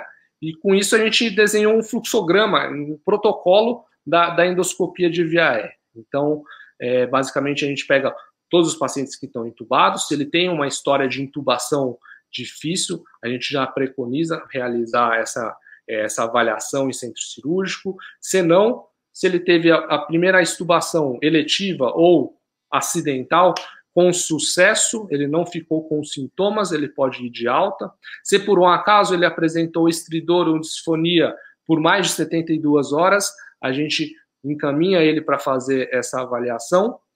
Se por acaso a gente chama de falha de extubação, ele estuba, fica 10, 12 horas estubado, e aí ele começa a desenvolver novamente os sintomas respiratórios, ele começa a apresentar os ruídos respiratórios, estridor, começa a ficar desconfortável, utilizando musculatura acessória, com retração de fúrcula, isso levando uma fadiga muscular, a gente também indica que esse paciente seja reintubado, quando possível, e seja encaminhado para a gente realizar essa avaliação da via aérea. E, se necessário, a gente realiza a traqueostomia a depender do que está causando essa obstrução da via aérea. Tá? E aí, para falar da traqueostomia em tempos de Covid, eu trouxe 2 guidelines, um é da Sociedade Britânica de Otorrinolaringologia, eles fizeram um guideline muito promenorizado, muito detalhado, vou colocar alguns pontos muito interessantes que eles destacam, tá? Então, assim, o planejamento, né, todo o planejamento da indicação da traqueostomia, então você tem que revisar por que você está indicando essa traqueostomia, né? O local que você vai fazer. Então eles falam que idealmente, teoricamente, precisaria ser uma sala de pressão negativa, mas por um acaso, se você não tiver, simplesmente manter a porta da sala cirúrgica fechada, revisar novamente com a equipe da UTI a indicação dessa traqueostomia, se ela é necessária, né, nesse momento, tá? Eles preconizam também não usar cânulas fenestradas, que são cânulas de traqueostomia que tem um buraquinho no meio do seu pertuito, né? E aqui também, durante a realização do procedimento, né, eles comentam que quando você vai fazer a abertura da traqueia, que o paciente ele não esteja ventilando. Então, eles preconizam que o paciente curado para momentos respiratórios, e na hora que você for realizar a abertura da traqueia, né, ele esteja em apneia, tá? E eles preconizam também atrasar um pouco essa troca da cânula de traqueostomia no pós-operatório. Você pode trocar depois de 7 a 10 dias, sempre utilizando os materiais os equipamentos de proteção individual, tá? E aí, juntamente com esse guideline da Sociedade Britânica, eu trago aqui a nota técnica da Associação Brasileira de Otorrino e Cirurgia Cérvico-Facial, né, que vai tratar um pouquinho das traqueostomias, né? Então, é muito consonante, eles também de acordo com muitas coisas que foram colocadas e apresentadas pela sociedade britânica. Então, eles colocam para evitar, quando possível, o uso de bisturi elétrico, principalmente na hora que você vai abrir a via aérea. Eu já, por experiência própria, já não gosto de abrir a traqueia com bisturi elétrico, por risco de queimadura de via aérea. Eu sempre abro com bisturi frio. Não usar salas de pressão positivas, né, diferente da indicação da Sociedade Britânica de salas de pressão negativa, né? Então, eles falam para usar a sala de pressão negativa quando possível também. A equipe composta pelo mínimo de profissionais necessários, e todos devem utilizar os EPIs. Então, gorro descartável, propé, proteção ocular, seja óculos de proteção ou face shields, né, máscaras N95 ou PFF2, aventais impermeáveis e luvas estéreis. Tá?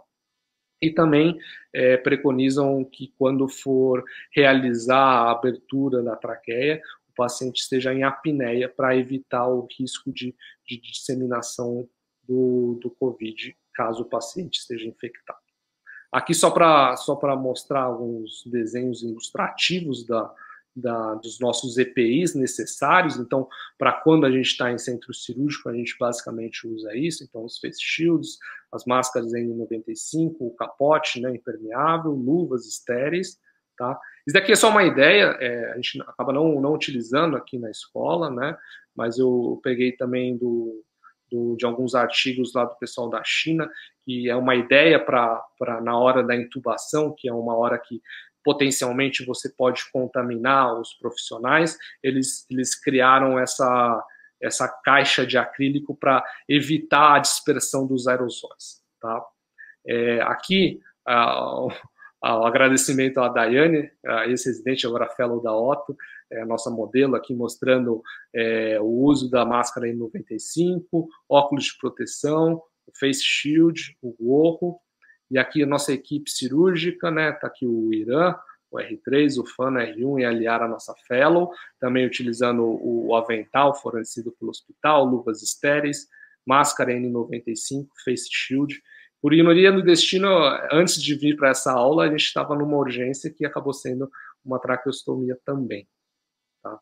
E aqui mostrando as fotos da cirurgia de hoje. Na verdade, foi uma troca de cânula, né, que a gente realizou no nosso ambulatório, e aí, como tinha um granuloma, o paciente acabou sangrando, a gente teve que trazer aqui para o Hospital São Paulo para refazer esse traqueostoma. Tá? E essa parte o professor Fujita falou para mim, não precisa dar tanta atenção, que é a parte da técnica cirúrgica, mas eu só colocar aqui que a localização do traqueostoma, isso também varia, né, depende da indicação da traqueostomia que você vai fazer. Se for em casos de estenose, você vai fugir dessa estenose. Agora, se for para suporte ventilatório ou para toalete pulmonar, você tradicionalmente faz o 3º ou 4º anel traqueal, tá bom?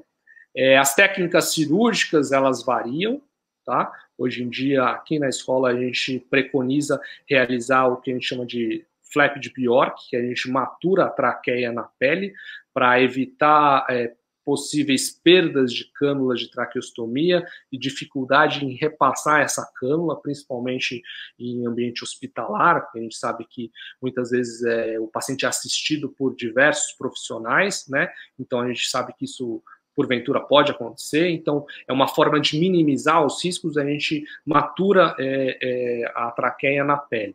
Então, isso mais para frente, claro, que fica mais difícil para a gente fechar esse traqueostoma quando a gente tem essa indicação. Tá? A gente com que a gente perca a cânula de traqueostomia e não consiga repassar. Tá bom? Algumas principais complicações do uso crônico da traqueostomia, o uso prolongado da traqueostomia, a gente sabe que existem algumas cânulas que possuem o cuff, o famoso balonete, que quando muito insuflados eles podem causar lesões aqui na região da traqueia, que a gente sabe que a irrigação sanguínea é feita por microvasos ali, então se você aumentar a pressão desse cuff, você vai acabar causando uma isquemia na região, e essa isquemia depois vai levar ao quadro de necrose local e formação de fibrose. A própria infecção na região do traqueostoma, na região da pele, pode levar a inflamações, formações de granulomas, né? E a própria cânula, quando mal locada, isso às vezes a gente tem algum problema de fornecedor, às vezes a gente recebe algumas cânulas de traqueostomias de boa qualidade, às vezes não, então isso varia muito e às vezes a angulação da cânula de traqueostomia pode prejudicar o paciente, tá? As trocas de cânula, é preconizado nessa nota técnica da Associação Brasileira de Otorrino que elas sejam postergadas até 3 meses, claro, isso sempre de acordo com a sintomatologia do paciente. A gente sabe que na bula, no manual da traqueostomia, você vai ver que o prazo de validade das cânulas é de 28 dias, 30 dias. Então, teoricamente, você tem que fazer uma troca mensal, mas a gente sabe que isso, para a nossa realidade do SUS, muitas vezes não é possível, né? Então, a gente tem que ficar acompanhando esses pacientes. Então, mesmo em períodos de pandemia, mesmo com atendimentos eletivos, quando os atendimentos eletivos estavam suspensos, a nossa atividade lá na disciplina de otorrinolaringologia pediátrica não parou, porque a gente tem esses pacientes que utilizam as cânulas de traqueostomia e que precisam de trocas periódicas, né? Você vê aqui uma cânula que já fica um tempo a mais, ela começa, o material vai se deteriorando, muitas vezes vai acumulando secreção aqui no interior da cânula, que a gente chama de rolha, né? Rolha de secreção, e por vezes se ela tiver uma obstrução total da cânula, a criança não consegue respirar, né? Então isso, uma coisa que é eletiva, né, a gente pode transformar talvez numa emergência se a gente não realizar essas trocas periódicas, tá? Então, resumindo, só um recado aí que a gente pode levar da aula. Então, são as principais indicações para a traqueostomia na criança, né? Obstrução da via aérea, toalete pulmonar e suporte ventilatório. Os diagnósticos diferenciais dessas obstruções de via aérea, o que está causando? Será que a gente consegue realizar alguma intervenção cirúrgica que não a traqueostomia? Será que a gente consegue tratar endoscopicamente essa laringe para que não precise evoluir para uma traqueostomia? Pacientes com intubação prolongada, todos eles precisam de traqueostomia? Ficou mais de 20 dias na UTI pediátrica intubado, ele vai ficar para traqueostomia? A utilização de EPIs em tempos de Covid, tá? Então, lembrando que essas nossas cirurgias, principalmente as traqueostomias, são consideradas urgências, então a gente acabou que a gente não parou de realizar as traqueostomias, mas agora a gente tem que tomar todas essas precauções. Eu agradeço muito a atenção de todos, agradeço a presença virtual de todos e muito obrigado. Boa noite.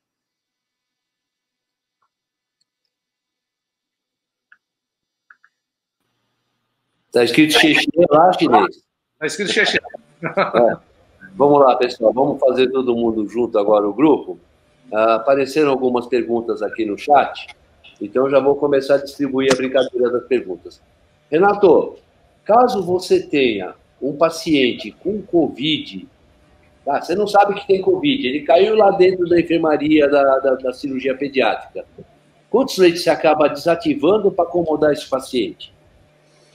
Então, essa demanda não aconteceu de maneira importante ainda, Fujita, e a gente sempre conseguiu, foi um paciente ontem, e que a gente suspeitou por aumento de secreção, dispneia, e quando colhe o Covid, a gente manda para a DIP. Então, eu não estou necessitando isso daí, mas eu necessariamente precisaria abrir um outro quarto, ou então deixar no máximo 2 pacientes num quarto. O ideal seria que eu isolasse um quarto, perdesse 3 leitos, se essa é a tua pergunta. Eu perderia 3 leitos. E na UTI? E na UTI nós temos um isolamento só. Então esse é um grande problema que a gente ficou muito assustado, até tentou alternativas de utilizar o UTI de adultos, se precisasse. Mas, por enquanto, nesses meses da pandemia, nós não tivemos necessidade da utilização de mais um leito na UTI. Mas foi uma preocupação nossa desde o início da pandemia. Se a gente precisasse de mais um leito, se abriria um leito de enfermaria, foram várias as hipóteses, mas por enquanto não foi necessário, não, Fujita. Tá ok. Obrigado, Renato. Paulina, além dos cuidados de proteção individual na abordagem da laringe, você faz mais alguma coisa para você, se tiver um paciente suspeito de Covid, toda criança para mim é suspeita que ela é portadora assintomática, tá? Você faz mais alguma coisa para tentar diminuir a chance de contaminar a equipe ou o ambiente da sala? Tem algum pulo do gato que você pode usar?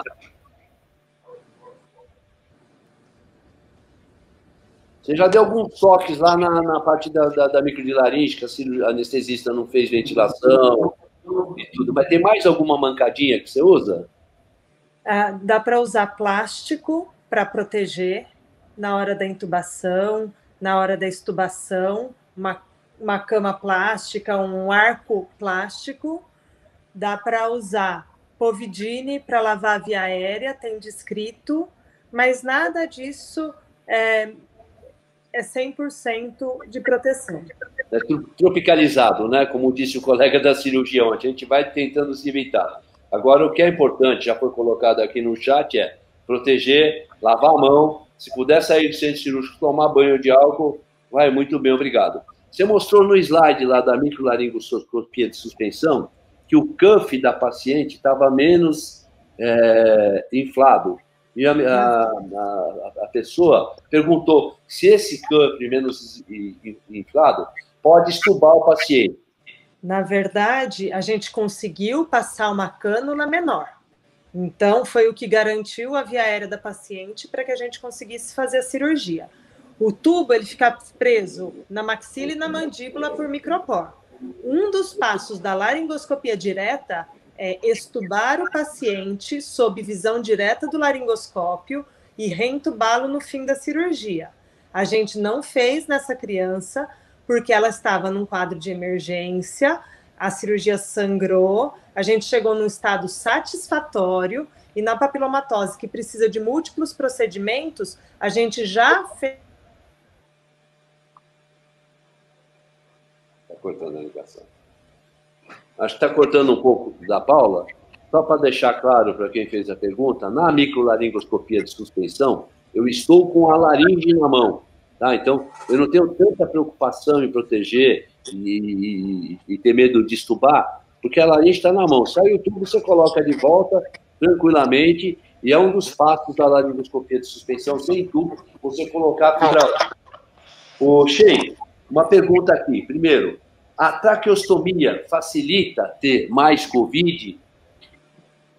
Então, é meio controverso, né? Na Sociedade Britânica de Otorrino, eles preconizam até a utilização de filtros para pacientes traqueostomizados, né? Então, teoricamente, para evitar com que esse paciente fique tão propenso a infecções pelo Covid. Mas a gente não tem nada comprovado que pacientes traqueostomizados têm maior risco de adquirir o Covid. Tá. Uma outra pergunta. Esse paciente que você fez traqueostomia, você tem alguma preocupação se ele vai ser submetido à ventilação mecânica ou se ele vai ficar em ar espontâneo? Sim. O paciente que vai ficar em ventilação mecânica, você sabe que ele vai ser submetido a uma pressão positiva, né? Então, para esses pacientes, é melhor que ele tenha aquela traqueostomia com um balãozinho, com um cuff, que ele fique insuflado, porque aí você evita com que esse ar que foi mandado sob pressão, ele saia pela via aérea superior, saia pelo nariz, pela boca, né? Então, isso facilita. Quando o paciente está em ventilação espontânea, está expirando em ar ambiente, o risco é menor. Ô, Renato, vou jogar a pergunta para você. Esse paciente com traqueostomia ou com tubo que está com ventilação mecânica, o intensivista da UTI tem de ter alguma preocupação? Porque a chance de ter spray é grande. E eu não sei se ele é um... Nós estamos considerando que ele seja Covid positivo. Sim, todos são positivos, até prova em contrário. Então, existem equipamentos próprios, que são os filtros EPAs, nas saídas da válvula expiratória, muitas vezes acoplando até no início da válvula no ramo inspiratório e ramo expiratório, para que não haja nebulização. O paciente em ventilação mecânica, filtros acoplados à válvula expiratória para que não tenha exalação. Nossa preocupação no UTI, o paciente em ventilação não invasiva, o paciente em ventilação alto fluxo, ou ventilação mecânica. Então, existe uma proteção. Obviamente que todo mundo está dentro dessa sala, está paramentado, tudo. Mas existem os filtros. Na UTI, nós temos lá na unidade os filtros para serem colocados no aparelho. Existem até filtros que você pode colocar na traqueostomia também, na saída da traqueostomia. Filtros EPA, para controlar a saída do aerosol. Mas isso não me impede que numa hora que o aparelho dá um fluxo alto, mesmo com cuff, o paciente dá uma tossida, por exemplo, eu escape ar pela via aérea. Hã? Tem chance de contaminar, não? Mas aí seria o mesmo paciente com respiração espontânea. Ele está exalando. Tá. Mas está com mais fluido. Seria muito difícil. Um pouco maior, né? É que geralmente você falou da traqueostomia, mas o paciente que vai para a UTI, ele geralmente não precisa de uma ventilação com pressão positiva, diferente do paciente com síndrome de desconforto ou paciente com COVID. As outras traqueostomias, o paciente geralmente não precisa de altas pressões positivas para ventilação, porque o pulmão dele está adequado. Então, a gente não precisa fazer tanta pressão por causa do cuff ou não. O cuff vai ser muito necessário quando eu preciso manter volume pulmonar, em patologias parenquimatosas, com diminuição de capacidade residual funcional pulmonar. Obrigado, Renato. A Bruna também está fazendo uma pergunta aqui, que lá no começo da pandemia, as especialidades que eram mais acometidas eram otorrino e oftalmo, por estar bem próximo da via aérea do paciente, tá? Infelizmente, acho que a nossa amostra é viciada, Bruna. Pelo que eu lembro aqui, apenas uma professora da otorrino, que é a professora Shirley Pinatari, está com Covid no momento, tá? Lembra de mais alguém, time, que pegou Covid na coisa? Professor? Os nossos residentes com certeza pegaram. Estão aí no meio do pronto-socorro. Quantos casos tiveram, Shein? Se eu não me engano, os nossos residentes foram 4 ou 5. 4, 5 residentes. Agora a gente não sabe se pegou aqui ou se pegou no plantão fora, né? Esse é o problema. Ganhar. Pegaram na festa, no refeitório. Na festa, no refeitório. Na pediatria, na UTI, teve muito caso de Covid, Renato? Nós acho que tivemos o chefe da UTI, o Newton, mas acho que ele pegou num plantão fora. Acho que teve mais 2 casos que foram também de plantão fora. Eu acho que um que talvez vá pegar jogando tênis, hein? Achei de Covid lá, viu? Eu acho que não tem mais. Tem mais alguma pergunta no chat, mais alguma coisa? Eu acho que a gente está em tempo de encerrar a nossa mesa. Eu queria mais uma vez agradecer a comissão científica, a comissão organizadora da qual faço parte. Eu não fui o responsável pela essa mesa, foi o professor Marcos Luso. A diretoria da escola, eu estou na sala da diretoria por sessão do professor Girão, tá? Foi um prazer estar com vocês. Eu acho que esse evento, que foi organizado a toque de caixa, a gente teve 40 dias para organizar, tá? Uma plataforma totalmente nova. Está aqui o chefe da plataforma, que é o Arthur Zenardi, tá? Está sendo um sucesso. Muito obrigado a todos. Boa noite aos guerreiros que ficaram até 8h30 da noite na sexta-feira. Bom jantar a todos. Bom vinho para você, Renato, que eu sei que a taça está aí do lado, que eu vou lá tomar o meu junto com... Não junto, né? A Paula tomou dela, o Shein tomou dela. Boa noite. E uma última palavra. Tracatá.